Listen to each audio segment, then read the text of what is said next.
हम लोगों ने देखा था कि अभी जो है दिल्ली मेरठ नमो भारत आरआरटीएस कॉरिडोर को इनॉग्रेट किया हमारे देश के प्रधानमंत्री नरेंद्र मोदी ने। इसकी टोटल लेंथ कितनी है? तो ये हो जाएगी 82 किलोमीटर। उसके बाद बात करें नेशनल आरोग्य फेयर 2026 की, तो इसको ऑर्गेनाइज किया गया है शेगांव में। फिर वॉन आइलैंड की बात करें, रिसेंटली न्यूज में देखा गया है और ये कहाँ पर लोकेटेड है? तो ये है गल्फ ऑफ मन्नार में। सैयद 3G एक naval surface to air missile है जिसको डेवलप किया है ईरान ने। प्रधानमंत्री नरेंद्र मोदी बने हैं पहले Indian PM to address Israel की जो नेसेट है उसको ये एड्रेस करने वाले पहले प्रधानमंत्री बने हैं। फिर बात करें वर्ल्ड ओशन साइंस कांग्रेस 2026 की, तो इसको होस्ट कर रहा है गोवा। ऑपरेशन डिमोलिशमेंट की बात करें, अभी न्यूज में देखा गया और एक इसका पर्पस क्या है? तो जो भी यहाँ पे नक्सल मेमोरियल है, जो भी मॉन्यूमेंट्स है उनको डिस्ट्रॉय करना, ये इसका पर्पस है। फिर जापान यहाँ पे एक जो डे है वो सेलिब्रेट करता है by the name of Takeshima day. And इसको लेके जो साउथ कोरिया है वो प्रोटेस्ट कर रहा है, क्योंकि जो ये ताकेशिमा डे यहाँ पर मनाते हैं उसका पर्पस ये है ताकेशिमा आइलैंड और जो डोक्डो आइलैंड है उस पर क्लेम करना, ठीक है। एंड उसी चीज के प्रोटेस्ट में साउथ कोरिया यहाँ पे जो है प्रोटेस्ट कर रहा है इस डे को लेकर, तो ये आपको ध्यान रखना है। शुआओ रिवर की बात करें, अभी न्यूज में देखी गई है, एनजीटी ने एक अप्रूवल, एक ऑर्डर यहाँ पे दिया है किस चीज को लेकर कि जो शुआओ रिवर है जो कि एक ड्रेन था उसको यहाँ पे एक रिवर में तब्दील मतलब उसको कन्वर्ट करने की बात यहाँ पे हो रही है, तो उसी चीज को लेकर एनजीटी ने यहाँ पे ऑर्डर दिया है। एंड शुआओ रिवर की बात करते हैं तो ये राप्ती रिवर की ट्रिब्यूटरी है। गवर्नमेंट ऑफ इंडिया ने मोबाइल लैब्स को लॉन्च किया है, जिसका मतलब है यहाँ पे नेशनल हाईवेज जो है उनको उनके स्टैंडर्ड्स को चेक करने के लिए मोबाइल क्वालिटी कंट्रोल वैन्स को लॉन्च किया गया है। अभी भारत का जो स्टेटस था मोस्ट फेवर्ड नेशन का, किसके साथ में? फ्रांस के साथ में, उसको यहाँ पे ड्रॉप किया गया, वो आपको ध्यान रखना है। Global AI brain report race report 2026 में भारत के रैंक है 6। एंड वही बात करें टॉप कंट्री की, तो इसमें नाम आता है यूएसए का। अभी जो फर्स्ट रिकॉर्डेड बर्ड्स बनी है यहाँ पे species which is infected with the H5N1 in the Australian territory, वो कौन सी है? तो ये बनी है जेंटो पेंगुइन। अभी जो है नागालैंड ये होस्ट कर रहा है मतलब करेगा north east festival of rice grain of heritage को। नेशनल दिव्यांगजन क्रिकेट स्पोर्ट्स फेस्टिवल 2026 ये इनॉग्रेट हुआ है भोपाल में, राइट। तो ये आपका पूरा कंटेंट था जो हम लोगों ने यहाँ पे डिस्कस किया है और अब हम करेंगे आज की क्लास की शुरुआत। तो फर्स्ट क्वेश्चन यहाँ पे रहेगा कि the supreme court recently clarified that Aadhaar can be used for which of the following purpose. तो अभी जो है यहाँ पे एक रिपोर्ट आई है, सुप्रीम कोर्ट ने एक ऑर्डर यहाँ पे इशू किया जिसके अकॉर्डिंग यहाँ पे बोला गया है कि जो यहाँ पे आधार कार्ड होगा it just as a proof of what? It just as a proof of यहाँ पे आइडेंटिटी ओनली। तो इसमें ऑप्शन नंबर जो सी है वो आप लोगों को ध्यान रखना है कि जो आधार कार्ड होगा वो जस्ट एक आइडेंटिटी कार्ड होगा, not a proof of citizenship, ठीक है। तो ये स्टेट किया किसने? सुप्रीम कोर्ट ऑफ इंडिया ने। तो ये फैक्ट आपको इसमें ध्यान रखना है। एंड इसके अलावा अगर हम बात करें ये जो ऑब्जर्वेशन यहाँ पे हुई है वो किस रिगार्डिंग की गई है? तो observation came during hearing related to the special intensive revision of the electoral rolls of the in the West Bengal. तो अभी हम देख रहे हैं कि हर एक स्टेट में SIRs यहाँ पे हो रहे हैं, ठीक है। SIR की फुल फॉर्म क्या होगी? स्पेशल इंटेंसिव रिविजन, ठीक है। एंड वेस्ट बंगाल में ये हुई है, जिसके बाद में ये जो पूरा फैसला है वो यहाँ पे लिया गया। Around 50 lakh voters are verified as part of the revision process and जिसमें ये स्टेट किया गया कि Aadhaar is only the proof of identity not the citizenship, ठीक है। तो ये फैक्ट आपको उसमें ध्यान रखना है। फिर यहाँ पे अगला क्वेश्चन होगा, traditional knowledge digital library is a joint initiative of council of scientific and industrial research and which ministry. तो यहाँ पे बात करें ट्रेडिशनल नॉलेज डिजिटल लाइब्रेरी की, तो ये जॉइंट इनिशिएटिव है किस किस का? एक तो है यहाँ पे CSIR एंड साथ ही में मिनिस्ट्री ऑफ आयुष। तो इसमें ऑप्शन नंबर जो बी है वो आपको ध्यान रखना है। एंड नाम क्या इसका? ट्रेडिशनल नॉलेज डिजिटल लाइब्रेरी, ठीक है। CSIR एंड साथ ही में जो यहाँ पे मिनिस्ट्री ऑफ आयुष है, तो ये इसका एक जॉइंट इनिशिएटिव है। एंड बात करें ट्रेडिशनल नॉलेज डिजिटल लाइब्रेरी की, तो इसकी स्टैब्लिशमेंट होती है 2001 में। एंड इसका मेन ऑब्जेक्टिव है to prevent wrongful patent on the Indian traditional knowledge and protect knowledge heritage.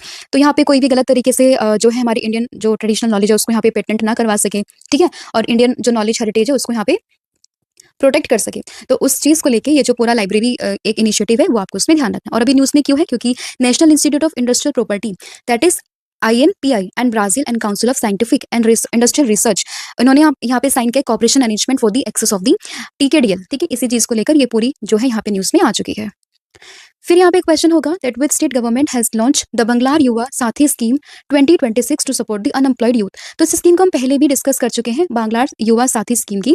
अब नाम से आप लोग समझोगे दैट मीन्स हम किस स्टेट की बात कर रहे हैं? हम लोग बात कर रहे हैं वेस्ट बंगाल की। यहाँ पे जितने भी अनएम्प्लॉयड यूथ है उनको फाइनेंशियल सपोर्ट प्रोवाइड करने के लिए इस पूरी स्कीम को यहाँ पे लॉन्च किया गया है। किसके द्वारा? वेस्ट बंगाल स्टेट गवर्नमेंट के द्वारा। तो इसमें ऑप्शन नंबर जो ए है वो आपको ध्यान रखना है। एंड इसमें 1500 रुपीज पर मंथ यहाँ पे दिए जाएंगे, तो ये फैक्ट भी आप लोगों को इसमें ध्यान रखना है।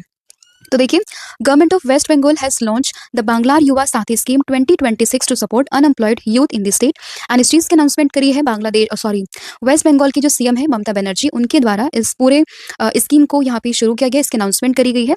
और इसमें मंथली अलाउंसेस दिया जाएगा कितने रुपीज का? 1500 रुपीज का एज द फाइनेंशियल सपोर्ट, ठीक है। तो ये फैक्ट आपको उसमें ध्यान रखना है। फिर यहाँ पे क्वेश्चन होगा दैट विच स्टेट और UT government launch the CM Jan Sunwai portal to enable citizens to submit complaints online in the February 2026। तो फरवरी 2026 में किस स्टेट या फिर यूटी गवर्नमेंट के द्वारा सीएम जन सुनवाई पोर्टल इसको यहाँ पे जो है लॉन्च किया गया ताकि जो सिटीजन है वो यहाँ पे ऑनलाइन अपने जो कंप्लेंट्स हैं उसको सबमिट कर सके। तो इसको लॉन्च किया गया दिल्ली गवर्नमेंट के द्वारा, यानी कि ऑप्शन नंबर जो ए है वो आपको उसमें ध्यान रखना है। नाम क्या है इसका? That is CM Jan Sunwai portal, और इसको जो दिल्ली की सीएम है रेखा गुप्ता उनके द्वारा इसको लॉन्च किया गया है। The portal serve as an integrated user-friendly platform where people can register grievances related to the any government department without technical difficulties। तो बिना किसी टेक्निकल डिफिकल्टीज की कोई भी किसी भी गवर्नमेंट डिपार्टमेंट्स की कोई भी कंप्लेन कोई भी ग्रीवेंसेस यहाँ पे लोग जो है वो रजिस्टर कर सकते हैं। तो ये इसलिए ये पूरा जो पोर्टल है बाय द नेम ऑफ जन सुनवाई पोर्टल इसको यहाँ पे लॉन्च किया गया है। फिर क्वेश्चन होगा that which tennis player won his maiden ATP tour title at the Rio Open. तो अभी फरवरी 2026 में किस टेनिस प्लेयर ने अपना मेडन एटीपी टूर टाइटल यहाँ पे जीता रियो ओपन में? तो इसमें आंसर होगा थॉमस मार्टिन, यानी कि ऑप्शन नंबर बी। तो थॉमस मार्टिन ने यहाँ पे एटीपी टूर टाइटल जीता है रियो ओपन में, तो इसमें ऑप्शन नंबर जो बी है वो आपको ध्यान रखना है। और ये जो पूरा टूर्नामेंट था वो कहाँ पे हो रहा था? एज द नेम सजेस्ट ये हो रहा था रियो डी जेनेरियो में। फिर यहाँ पे क्वेश्चन होगा that which state CM Mohan Yadav has announce the plan to extend Bhavantar Yojana to mustard farmers. तो अगर हम बात करते हैं कि किस स्टेट के सीएम है मोहन यादव जिन्होंने इस स्कीम को जो है एक्सटेंड किया है मस्टर्ड फार्मर्स को लेकर भी, तो इसमें आपको नाम ध्यान रखना है मध्य प्रदेश का, यानी कि ऑप्शन नंबर सी। तो मध्य प्रदेश के सीएम है मोहन यादव जिन्होंने इस स्कीम को यहाँ पे एक्सटेंड किया है टू दी मस्टर्ड फार्मर। तो इसमें ऑप्शन नंबर जो सी है वो आपको ध्यान रखना है। और इस स्कीम से मध्य प्रदेश के लगभग 80 लाख फार्मर्स को यहाँ पे बेनिफिट मिलेगा। और इसकी अगर हम बात करते हैं तो भवंतर योजना page farmers the difference between the market price and the MSP. तो जो मार्केट प्राइस चल रहा है जो एमएसपी है उसके बीच का जो भी डिफरेंस होगा उसको पे करेगी कौन? That is government. ठीक है, तो ये फैक्ट आपको उसमें ध्यान रखना है। और ये कब पे करेगी? When the crop cell below the MSP. अगर एमएसपी से कम आपकी कोई भी यहाँ पे सामान बिकता है तो उस कंडीशन में जो पैसा है बीच का वो कौन पे करेगा? वो करेगी यहाँ पे स्टेट गवर्नमेंट। तो ये फैक्ट आपको उसमें ध्यान रखना है। करंटली जो ये स्कीम थी वो सिर्फ कवर कर रही थी सोयाबीन फार्मर्स को, बट अभी जो ये स्कीम है वो कवर करेगी मस्टर्ड फार्मर्स को भी। तो इसलिए ये अगेन जो है पूरी स्कीम न्यूज में आ चुकी है। फिर यहाँ पे क्वेश्चन होगा that what is the primary purpose of the Sujeevika portal which is launch by India. तो सुजीविका पोर्टल की अगर हम बात करें तो हाल ही में इसको लॉन्च किया गया। इसका पर्पस क्या है?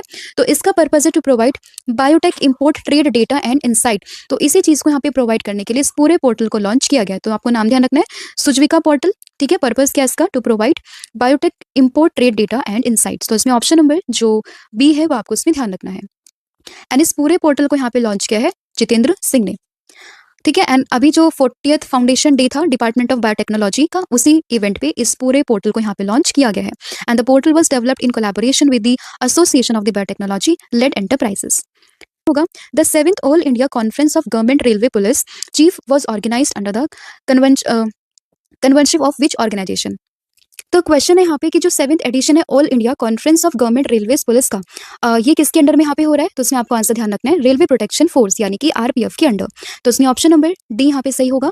That is 7th edition of the all India conference of GRP, यानी कि government railway police chief with the ministry of railways. And साथ ही में कौन होगा यहाँ पे? Railway protection force. तो उसमें ऑप्शन नंबर जो डी है वो आपको ध्यान रखना है। और एट प्रेजेंट में आरपीएफ की चीफ कौन है? सोनाली मिश्रा। तो इसीलिए इस पूरी कॉन्फ्रेंस को भी लेड कौन करेगी? सोनाली मिश्रा। तो ये आपको इसमें फैक्ट जो है ध्यान रखना है। फिर यहाँ पे क्वेश्चन होगा Him connect organised during the world sustainable development summit is primarily aimed at. तो अभी जो वर्ल्ड सस्टेनेबल डेवलपमेंट समिट हो रही है उसी में एक हिम कनेक्ट करके चीज यहाँ पे लॉन्च की गई है। तो उसका पर्पस क्या है? तो इसका पर्पस है to connecting Himalayan research with startups investors and the policy makers. तो जितने भी यहाँ पे हिमालयन मतलब रिसर्चर्स हैं उनको यहाँ पे कनेक्ट करना है with the startups investors and policy maker. इसी चीज को लेके यहाँ पे ये हिम कनेक्ट करके एक जो यहाँ पे इनिशिएटिव है इसको लॉन्च किया गया। तो आपको ये ध्यान रखना है। एंड इस हिम कनेक्ट को यहाँ पे ऑर्गेनाइज करवा रहा है कौन? That is ministry of environment and forest and climate change इसको यहाँ पे करवा रहा है।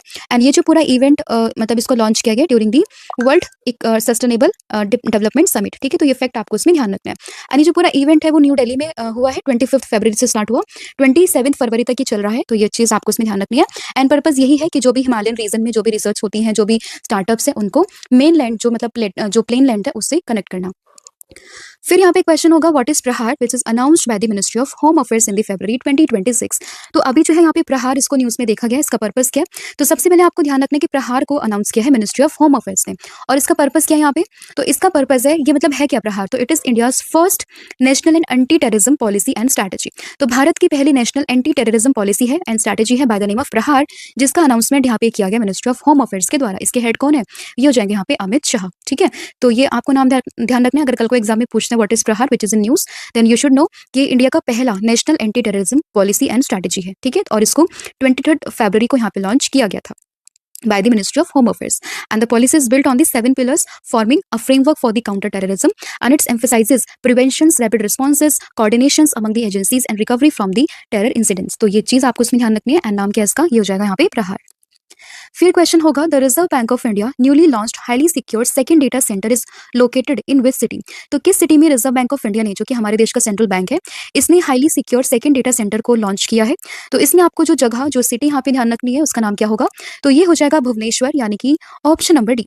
तो उड़ीसा के भुवनेश्वर में रिजर्व बैंक ऑफ इंडिया ने एक new high secured second data centre को यहाँ पे स्टैब्लिश, या फिर आप कह सकते हो लॉन्च किया है। तो उसमें ऑप्शन नंबर जो डी है वो आपको ध्यान रखना है, और जो पूरी फैसिलिटी है वो आपको info valley second in Khurda district of Orissa यहाँ पे देखने के लिए मिल जाएगा। और ये जो पूरा कैंपस है वो फैला हुआ है 18.55 एकड़ के पूरे लैंड में। तो ये फैक्ट ध्यान रख सकते हो। बाकी जो इसकी मेन लोकेशन है ना, दैट इज इन दी भुवनेश्वर, ये आपको यहाँ पे ध्यान रखना है। फिर क्वेश्चन होगा the Rajasthan home stay that is paying guest house scheme 2026 has been launched to mainly promote what. तो अगर हम बात करें राजस्थान होम स्टे स्कीम, या फिर आप पेइंग गेस्ट स्कीम या फिर हाउस स्कीम भी कह सकते हो, इसका मेन पर्पस है यहाँ पे टूरिज्म को बूस्ट करना, साथ ही में जो भी रूरल इनकम है उसको यहाँ पे जनरेट करना, जिस पर्पज से राजस्थान होम स्टे स्कीम को यहाँ पे लॉन्च किया गया है। तो आंसर क्या होगा इसमें, आंसर होगा option number A, tourism and rural income generation. तो इसमें ऑप्शन नंबर ए आप लोगों को ध्यान रखना है, और इस पूरी स्कीम को लॉन्च किया है राजस्थान के डिपार्टमेंट ऑफ टूरिज्म ने।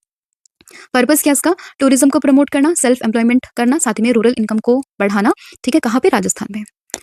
अगला क्वेश्चन होगा the first round of negotiation for India's Israel free trade agreement begin in which city in February 2026। तो अभी इंडिया और इजराइल के बीच में फ्री ट्रेड एग्रीमेंट का नेगोशिएशन का पहला राउंड ये किस सिटी में शुरू हुआ है, तो ये हुआ है न्यू दिल्ली में, यानी कि ऑप्शन नंबर सी। इस क्वेश्चन को लाने का पर्पस क्या था, आप लोगों को बताना भी कुछ समय पहले भारत और किस देश के साथ में एफटीए एग्रीमेंट हुआ है, ये आपने मुझे कमेंट करके बताना है। ठीक है, तो पहला राउंड था इंडिया इजराइल के बीच में, फरवरी में स्टार्ट हुआ है न्यू दिल्ली में। तो ये चीज आपको इसमें ध्यान रखनी है। फिर आपका अगला क्वेश्चन होगा the conference Anvesh 2026 is being organised by which institution. तो किस इंस्टीट्यूशन के द्वारा यहाँ पे ये जो कॉन्फ्रेंस है by the name of Anvesh 2026 इसको ऑर्गेनाइज किया गया है। तो ये किया गया किसके द्वारा, that is national institute of food technology entrepreneurship and management के द्वारा, यानी कि ऑप्शन नंबर जो बी है वो आपको उसमें ध्यान रखना है। ठीक है, तो इसके द्वारा यहाँ पे ये जो पूरा प्रोग्राम है, जो कॉन्फ्रेंस है by the name of Anvesh, इसको यहाँ पे लॉन्च किया गया। एंड इसमें जो मिनिस्ट्री आती है वो कौन सी है, ministry of food processing industries. And ये जो पूरी कॉन्फ्रेंस है 26 फरवरी से स्टार्ट हुई है, 28 फरवरी तक ये चलेगी, with around 1000 plus delegates from over 25 countries. ठीक है, नाम क्या है इसका, अन्वेष 2026। पर्पस क्या है इसका, जो फूड प्रोसेसिंग है ना उसको अगले 5 सालों के लिए 25% तक इंक्रीज करना। तो यही इस पूरे कॉन्फ्रेंस का यहाँ पे पर्पस है जो आपको ध्यान रखना है। फिर होगा the union cabinet approve the proposal to rename the state of Kerala to what new name. तो अभी जो है कैबिनेट ने अप्रूवल दिया है कि केरला का नाम बदल के क्या रखा जाएगा, तो ये होगा केरलम, यानी कि ऑप्शन नंबर जो डी है वो आपको इसमें ध्यान रखना है। तो union cabinet approve the proposal to rename the state of Kerala to what name by the name of Keralam. तो इसमें आपको ऑप्शन नंबर जो डी है वो आपको ध्यान रखना है। हालांकि जो ये बात थी केरला को केरलम बनाने की वो काफी समय से चल रही थी, लेकिन अभी फाइनली यूनियन कैबिनेट ने इसको अप्रूवल दिया है, तो ये फैक्ट आपको इसमें ध्यान रखना होगा, ऑप्शन नंबर डी। ठीक है, तो देखिए 24 जून को, मतलब 2024 की 24 जून को केरला लेजिस्लेटिव असेंबली में इस रेजोल्यूशन को पास किया गया था कि केरला का नाम चेंज करके करेंगे केरलम। ठीक है, और अभी ये जाके यहाँ पे यूनियन कैबिनेट ने अप्रूवल दे दिया है। अब इंपॉर्टेंट यहाँ पर ये आता है कि कॉन्स्टिट्यूशन के कौन से आर्टिकल में ये प्रोविजन आता है कि आप किसी भी स्टेट का नाम या फिर उसकी बाउंड्री एंड ऑल को चेंज कर सकते हो।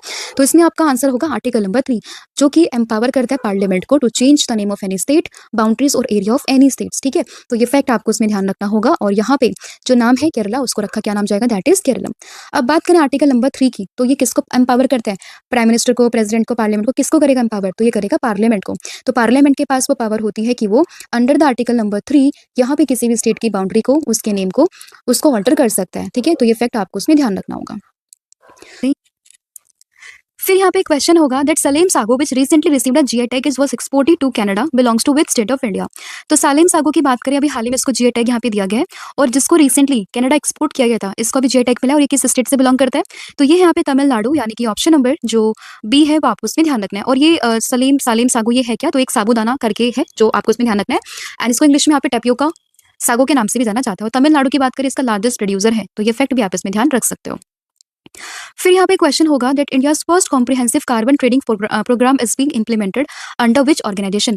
तो किस ऑर्गेनाइजेशन के अंडर ये जो पूरा स्कीम है कार्बन ट्रेडिंग प्रोग्राम, इसको यहाँ पे इंप्लीमेंट किया जा रहा है, तो इसका आंसर होगा ब्यूरो ऑफ एनर्जी एफिशिएंसी, यानी कि ऑप्शन नंबर जो ए है वो आपको ध्यान रखना। और ये भारत की पहली कॉम्प्रिहेंसिव कार्बन ट्रेडिंग प्रोग्राम है जिसको इंप्लीमेंट या फिर अगर हम कहें इंप्लीमेंट कौन कर रहे हैं, ब्यूरो ऑफ एनर्जी एफिशिएंसी, तो उसमें ऑप्शन नंबर ए आप लोगों को ध्यान रखना है। एंड ये जो पूरा प्रोग्राम है वो कवर करेगा पीरियड ऑफ अराउंड अप्रैल 2025 से मार्च 2026 का, ठीक है। इसका पर्पस क्या है, to create a market mechanism for trading carbon emission allowances, ठीक है। तो ये आपको उसमें जो फैक्ट है वो ध्यान रखना है। अब बात आती है कि कार्बन क्रेडिट ट्रेडिंग स्कीम ये है क्या। तो अगर हम बात करें कार्बन क्रेडिट ट्रेडिंग स्कीम की, तो ये एक सबसे पहले आपको ध्यान रखना है कि भारत की पहली कंप्लायंस बेस्ड कार्बन मार्केट, या फिर आप समझ सकते हो कि ये कॉम्प्रिहेंसिव कार्बन ट्रेडिंग प्रोग्राम है भारत का पहला, ठीक है। और इसमें बात करें इस सिस्टम में होगा क्या, तो जो इंडस्ट्री है ना उनको कुछ एमिशंस टारगेट यहाँ पे असाइन किए जाएंगे। उसके बाद जो भी यहाँ पे इंडस्ट्री, अगर हम बात करें कोई भी इंडस्ट्री अगर वो एमिट कर रही है लेस देन देयर लिमिट, अगर हम सपोज करो यहाँ पे दो कंपनी है, suppose this is industry 1 and this is industry 2। अब हर एक इंडस्ट्री की यहाँ पे अपनी अपनी लिमिट, मतलब हर एक इंडस्ट्री को यहाँ पे लिमिट असाइन कर देते हैं। तो यहाँ पे इंडस्ट्रीज को ना एक लिमिट दी जाती है कि भाई आप इतना कार्बन यहाँ पे एमिट कर सकते हो, ठीक है। अब यहाँ पे क्या होगा कि अगर कोई भी इंडस्ट्री यहाँ पे एमिट करेगी लेस देन देयर लिमिट, तो ये कार्बन क्रेडिट को अर्न कर सकती है। अगर कोई भी कंपनी यहाँ पे एक्सीड करेगी उस लिमिट से, तो वो कार्बन क्रेडिट को यहाँ पे परचेज कर सकती है, फिर वो पेनल्टीज को यहाँ पे फेस करेगी। तो उसी के रिगार्डिंग यहाँ पे ये जो पूरी कार्बन क्रेडिट ट्रेडिंग स्कीम ये पूरे बात करती है, ठीक है। तो ये आपको इसमें ध्यान रखना है। और जो मेन इसमें एजेंसी है दैट इज कौन सी, ये है ब्यूरो ऑफ एनर्जी एफिशिएंसी, तो ये फैक्ट आपको उसमें ध्यान रखना है, ठीक है। फिर यहाँ पे क्वेश्चन होगा that who has taken additional charge as the chief executive officer that is CEO of the NITI Aayog in February 2026। तो फरवरी 2026 में नीति आयोग के चीफ एग्जीक्यूटिव ऑफिसर का एडिशनल चार्ज किसको दिया गया है, तो ये दिया गया निधि छिब्बर को, यानी कि ऑप्शन नंबर डी। और ये इन्होंने किसको रिप्लेस किया है या फिर ओवरटेक किया है, तो आपको इसमें नाम ध्यान रखना है बीवीआर सुब्रमण्यम का। तो बीवीआर सुब्रमण्यम की बात करें, ये पहले सीईओ थे किस चीज के, नीति आयोग के। इनका टर्म भी एक्सटेंड किया गया था, लेकिन अभी हाल फिलहाल में इनके एक्सटेंशन पीरियड को यहाँ पे मना कर दिया गया। और अभी हाल ही में जो एडिशनल चार्ज दिया गया CEO of the NITI Aayog का, ये किसको मिला है, ये मिला है निधि छिब्बर को। तो आपको इसमें ऑप्शन नंबर जो डी है वो आपको ध्यान रखना है। बात करें नीति आयोग की, ठीक है, इसकी अगर हम बात करें तो इसके जो चेयरमैन होते हैं वो कौन होते हैं, वो होते हैं देश के प्रधानमंत्री। तो एट प्रेजेंट कौन है, तो अभी है नरेंद्र मोदी। तो इसलिए नीति आयोग के चेयरमैन कौन होंगे, नरेंद्र मोदी। वही बात करें वाइस चेयरमैन की, तो ये होंगे कौन, दैट इज सुमन बेरी, ठीक है। तो ये फैक्ट आपको उसमें ध्यान रखना है। तो ये था आपका इंपॉर्टेंट कंटेंट जो हम लोगों ने यहाँ पे डिस्कस कर लिया है। आई होप आपको सभी क्वेश्चन समझ में आए होंगे। स्टिल अगर किसी भी क्वेश्चन में कोई भी डाउट हो तो आप मुझे कमेंट करके बता सकते हो। अब फटाफट से पूरी क्लास का रिवीजन हम लोग यहाँ पे कर लेते हैं। तो सबसे पहले हम लोगों ने देखा आधार के बारे में क्वेश्चन, जिसमें क्या था कि सुप्रीम कोर्ट ने रिसेंटली डिक्लेयर किया है, क्लैरिफाई किया कि आधार कार्ड को आप यूज कर सकते हो only as a purpose of identity, not for the identity of citizenship. तो ये भी इन्होंने क्लैरिफिकेशन दी है। एंड ये हुआ कब है, जब वेस्ट बंगाल में एसआईआर हो रहा था, उसी दौरान में इन्होंने ये जो पूरी बात है वो स्टेट यहाँ पे करी है। फिर बात करें ट्रेडिशनल नॉलेज डिजिटल लाइब्रेरी की, तो ये किसके अंडर आता है, तो आपको उसमें नाम ध्यान रखना है किसका, that is ministry of Ayush का। एक कोलैबोरेटिव इनिशिएटिव है सीएसआईआर और मिनिस्ट्री ऑफ आयुष, तो आपको ये ध्यान रखना है। फिर बात करें बांग्लार युवा साथी स्कीम 2026 की, तो बांग्लार से रिलेट करना है वेस्ट बंगाल। और यहाँ पे जो अनएम्प्लॉयड यूथ है ना, उनको 1500 रुपये महीने का मंथली अलाउंसेस यहाँ पे दिया जाएगा, तो वो आपको ध्यान रखना है। फिर बात करें सीएम जन सुनवाई पोर्टल की, तो इसको अभी हाल ही में दिल्ली गवर्नमेंट ने लॉन्च किया ताकि जो सिटीजन है यहाँ पे अपनी कंप्लेंट्स को रजिस्टर कर सके। फिर बात करें एटीपी 2 टाइटल की, तो इसको हाल ही में किसने जीता है, रियो में। तो इसमें आप लोगों को नाम ध्यान रखना थॉमस मार्टन का। भावंतर योजना की बात करें तो उसको मध्य प्रदेश की गवर्नमेंट ने लॉन्च किया है। उसके बाद बात करें सुजविका पोर्टल की, तो इसको हाल ही में न्यूज़ में देखा गया और ये बेसिकली बात करता है to provide biotech import trade data and insights. तो जो भी बायोटेक इम्पोर्ट डेटा है और जो इनसाइट्स है वो यहाँ पे दिए जाएंगे इस पोर्टल पे। 7th all India conference of government railway police chief, ये इसमें किसके अंडर ये हो रही है, तो आपको इसमें आरपीएफ ध्यान रखना, railway protection force. Him connect की बात करें तो अभी हाल ही में जो यहाँ पे वर्ल्ड गवर्नमेंट समिट हुआ है वहाँ पे बेसिकली इसकी बात हुई है और कनेक्ट करेगा हिमालयन रिसर्च को with the startups, innovations and the policy makers. फिर बात करें प्रहार की, तो ये है क्या, तो प्रहार की बात करें तो ये बेसिकली यहाँ पे भारत का पहला नेशनल एंटी टेररिज्म पॉलिसी है, जो कि अभी मिनिस्ट्री ऑफ होम अफेयर्स ने इसको अनाउंस किया है। आरबीआई का सेकंड डेटा सेंटर लॉन्च या फिर कहाँ पे ये स्टैब्लिश हुआ है, तो ये हुआ है भुवनेश्वर में। राजस्थान होम स्टे स्कीम की बात करें, as the name suggest Rajasthan ने लॉन्च किया और इसका पर्पज है वहाँ पे टूरिज्म को और जो एंटरप्रेन्योरशिप है उसको यहाँ पे प्रमोट करना। India Israel free trade agreement का पहला नेगोशिएशन कहाँ पे हुआ है? न्यू दिल्ली में हुआ है।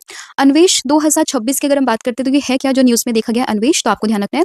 ये सबसे पहले इसको ऑर्गेनाइज किया है किसके द्वारा? National institute of food technology entrepreneurship and management के द्वारा, जो कि वर्क करता है under the ministry of food processing industries. And इसका पर्पज है यहाँ पे फूड प्रोसेसिंग को बढ़ाना अप टू 25%, कब? अगले 5 सालों में। स्टेट ऑफ केरला का नाम चेंज करके केरलम रखने की बात यहाँ पर हुई है और इसको अप्रूवल दिया यूनियन कैबिनेट ने। और आर्टिकल जो आपको उसमें ध्यान रखना है वो है आर्टिकल नंबर 3। सालिम सागो की बात करें, साबूदाना है और इसको अभी जीआई टैग रिसीव हुआ है। कहाँ से बिलोंग करता है? तमिलनाडु से। India's first comprehensive carbon trading programme, अभी ये न्यूज़ में देखा गया है और ये वर्क करता है under the ministry of not ministry, under the organisation of bureau of energy efficiency. फिर बात करें नीति आयोग की सीईओ का एडिशनल चार्ज मिला है नीति छिब्बर को, राइट। तो ये आपका पूरा कंटेंट था जो हम लोगों ने यहाँ पे डिस्कस कर लिया है। कल मैंने आप लोगों से पूछा था कि कैरेक्टराइजिंग एक्सपो प्लैनेट सैटेलाइट को यहाँ पे किस मिशन मतलब किस एजेंसी ने लॉन्च किया है, तो इसका आंसर था European space agency, that is option number D. और आज आप लोगों को बताना है कि who is said to become the youngest PM in the history of Netherland. तो नीदरलैंड की हिस्ट्री में यंगेस्ट पीएम कौन बने हैं, कितनी एज में बने हैं, ये आपको बताना है। उस नीदरलैंड की कैपिटल करेंसी क्या है, ये भी आपने मुझे कमेंट करके बताना।